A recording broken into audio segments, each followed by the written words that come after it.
a personal encounter with God shared with you.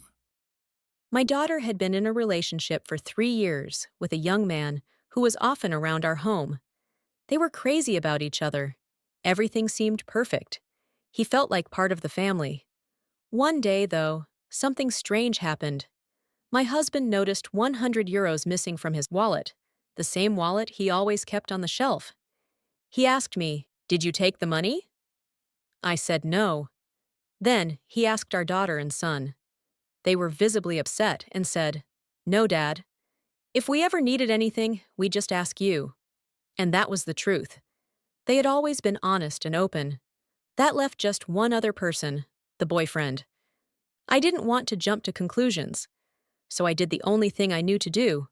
I went to the Lord in prayer. I said, "Lord, if his heart's not right, please let him go." 6 weeks later, completely out of the blue, he broke up with her.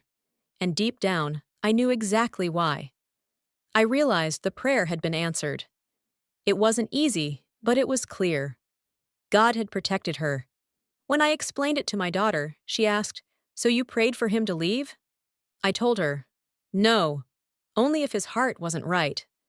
In the years that followed, we started hearing more stories about him. Things we hadn't seen before became clear. And in the end, she was actually relieved the relationship ended when it did. It was a hard lesson, but a wise one. God had opened our eyes. What's even more amazing is this. My husband had actually added the day before the €200 in his wallet for our daughter's school trip, but at the moment he checked, some of the money was missing. Somehow, through that confusion, God revealed something we would have otherwise missed. For God sees not as man sees. Man looks at the outward appearance, but the Lord looks at the heart. 1 Samuel 16:7. Thank you, Lord, for drawing our attention and protecting our family, even when we don't see the full picture.